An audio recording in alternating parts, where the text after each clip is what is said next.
ব্যক্তিগতভাবে বা পেজে আমাকে জিজ্ঞেস করেন যে অ্যাপেল সিডার ভিনেগার খেলে ওজন কমে কিনা।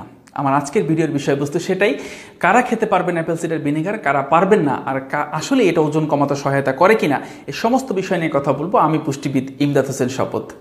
প্রথমত, কেউ যদি এক বাক্যে জিজ্ঞেস করেন অ্যাপেল সিডার ভিনেগার খাই ওজন কমবে, উত্তর হচ্ছে না। কারণ অ্যাপেল সিডার ভিনেগারের মধ্যে এমন কোনো উপাদান নেই যেটা আপনাকে সরাসরি ওজন কমিয়ে দিবে। তাহলে এটা কাজ করে কিভাবে? অ্যাপেল সিডার ভিনেগার যেটা করে সেটা হচ্ছে, আমি যখন খাবার খাই এটা ইন্টেস্টিনাল ট্র্যাক্ট দিয়ে পাকস্থলিতে পৌঁছায়। এই পাকস্থলিতে খাবারটা কিছু সময় অবস্থান করে, এরপর অন্ত্রে চলে যায়। এই যে অবস্থান করে এর নাম হচ্ছে গ্যাস্ট্রিক এম্পটিং টাইম। এইটা যতক্ষণ পর্যন্ত পাকস্থলিতে থাকে ব্রেনকে সিগন্যাল দেয় আমার আর খাবারের প্রয়োজন নেই, অর্থাৎ ক্ষুধা নেই। এই অ্যাপেল সিডার ভিনেগার আপনার খাবারটাকে প্রয়োজনের চেয়েও বেশি সময় পাকস্থলিতে রেখে দিতে পারে। এইটার জন্য আপনার ক্ষুধাটা কিছুটা নিয়ন্ত্রিত হতে পারে। তাহলে অ্যাপেল সিডার ভিনেগার এই ক্ষুধা নিয়ন্ত্রণ করে আপনার ওজনটাকে কমিয়ে ফেলতে পারে। কখন? 1 নম্বর শর্ত, আপনার সুষম খাদ্য তালিকা মেনে চলার পর। 2 নম্বর শর্ত, প্রয়োজনীয় ব্যায়াম করার পর। এই 2টা শর্ত মেনে যদি কেউ অ্যাপেল সিডার ভিনেগার খায় তাহলে ওজন কমতে পারে। এবার প্রশ্ন হচ্ছে কতটুকু কমতে পারে? বলা হয় অ্যাপেল সিডার ভিনেগার ওজন কমাতে সহায়তা করে 10% অনলি। অর্থাৎ আপনি এবং আমি দুজনের মধ্যে, আপনিও ওজন কমাচ্ছেন, আমি ওজন কমাচ্ছি, আমিও খাদ্য তালিকা মেনে চলছি, ব্যায়াম করছি, আপনিও সেটা করছেন। কিন্তু আমি অ্যাপেল সিডার ভিনেগার খাওয়ার কারণে আমার যদি 3 মাসে কমে 11 কেজি, আপনার কমবে 10 কেজি। এই 1 কেজির পার্থক্য, এটাই স্ট্যাটিস্টিক্যাল রিপোর্ট। কিন্তু এর বাইরে আসেন, এই অ্যাপেল সিডার ভিনেগার খেতে গিয়ে বিপদে পড়তে পারেন কারা? 1 নম্বর হচ্ছে যাদের টাইপ 1 ডায়াবেটিস অথবা যাদের টাইপ 2 ডায়াবেটিস কিন্তু ইনসুলিন গ্রহণ করেন। এটা তাদের জন্য ঝুঁকিপূর্ণ হতে পারে। কিভাবে?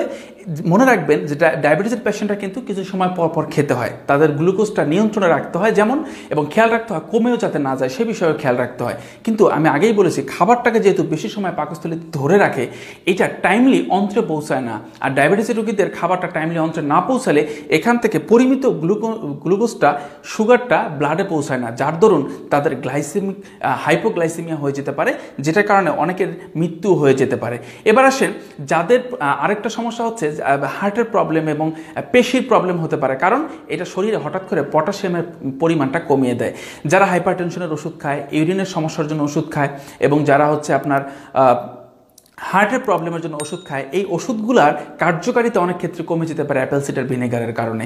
যাদের কিডনিতে সমস্যা, অর্থাৎ কিডনি সঠিক প্রক্রিয়ায় রেচন প্রক্রিয়াটা সম্পূর্ণ করতে পারছে না, কিডনি দুর্বল, এই যে অ্যাপেল সিডার ভিনেগার, এটার যে রেসিডিউ তৈরি হয় বডিতে, সেটাকে এক্সক্রিশন করতে কিডনির অনেক বেগ পেতে হয়। অর্থাৎ কিডনি দুর্বল রোগীদের জন্য অ্যাপেল সিডার ভিনেগারটা ক্ষতিকর।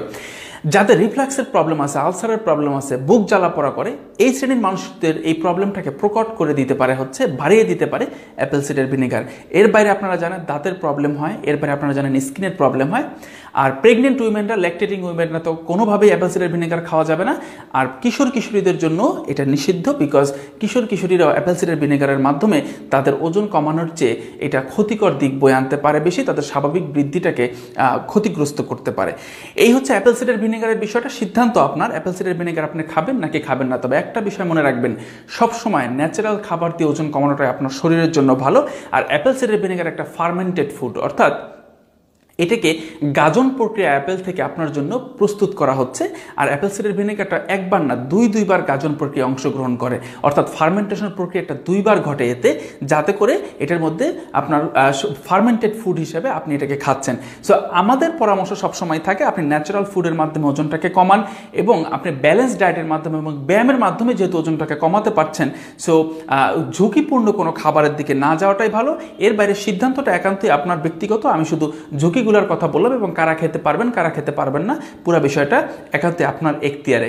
ওজন কমাতে আমাদের পরামর্শ সবসময় থাকে স্বাভাবিক নিয়মে ব্যালেন্স ডায়েট এবং পরিমিত ব্যায়ামের মাধ্যমে ওজন কমানোটা আপনার শরীরকে সবসময় সুস্থ রাখতে পারে, ভালো রাখতে পারে, আপনার দেহ এবং মন উভয়কেই। ভালো থাকবেন সবাই। ধন্যবাদ সবাইকে। আল্লাহ হাফেজ।